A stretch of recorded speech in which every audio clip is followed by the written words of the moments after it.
Në atmosferën e festës së Pashkës, Mitropolia e Korçës u kthye në një qendër të rëndësishme pritjesh dhe urimesh, ku figura të larta politike dhe përfaqësues të komuniteteve fetare u mblodhen për të përcjellë mesazhe paqeje, shprese dhe bashkimi. Presidenti i Republikës, Bajram Begaj, ishte i pranishëm në këto pritje, duke shprehur gëzimin për pjesëmarrje në këtë ditë të shenjtë për besimtarët ortodoks. Ai uroi që drita e Pashkës të ndriçojë zemrat e të gjithë shqiptarëve dhe të sjellë më shumë mirësi, solidaritet dhe harmoni në shoqëri. Kreu i shtetit përcolli gjithashtu urimet e tij për një shërbesë të suksesshme për Mitropolitin e Korçës.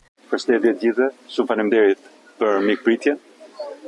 Jam sot shumë i gëzuar që gjendem në Korçë për të uruar nga Mitropolia e Korçës gjithë besimtarët ortodoks, gëzuar Pashkë.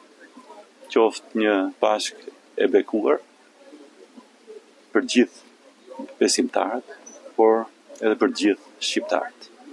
Uroj që drita e qivirit e marr mbrëm në kish, të ndriçojë zemrat e çdo individi, të çdo besimtari, të gjithë shoqërisë tonë, dhe të bëhemi më të mirë me njëri tjetrin, më solidar me njëri tjetrin dhe më të mbarë për njëri tjetrin.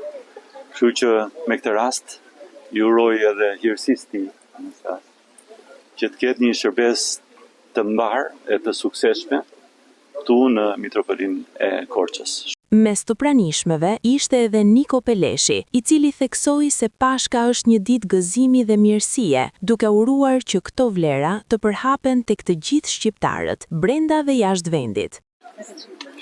Faleminderit që më krijoni mundësinë të bashkoj urimin tim me mira, 10 mira urime të këtyre ditëve.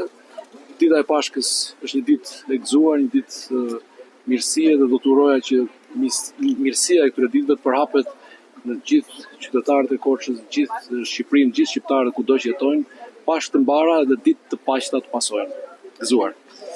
Urime për besimtarët ortodoks përcolli edhe deputetja e Partisë Demokratike, Ledina Allolli, e cila nënvizoi simbolikën e Pashkës si triumf i dritës mbi errësirën dhe i së mirës mbi të keqen, duke uruar paqe, shëndet dhe mbarësi për të gjitha familjet shqiptare. Është i ngjallë për të gjithë besimtarët ortodoks kudo që ndodhen, por edhe për të gjithë shqiptarët që festojnë sot këtë ditë të shenjtë, uroj nga zemra paçi, vetëm paqe, mbarësi, shëndet në familjet tuaja.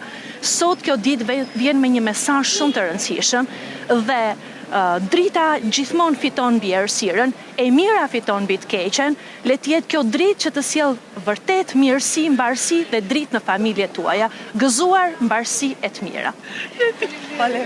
Nga ana e tij, kryetari i Bashkisë së Korçës, Sotiraq Filo, u shpreh se kjo ditë përcon mesazhe të rëndësishme shprese dhe besimi për ditë më të mira, duke uruar shëndet dhe mirëqenie për të gjithë qytetarët. Sot është një ditë e veçantë, një ditë e gëzuar, një ditë feste për gjithë besimtarët ortodoks të qytetit Korçës, Bashkisë Korçës e gjithë Shqipërisë. Dita e Pashkës është ditë që përcjell mesazhe të rëndësishme.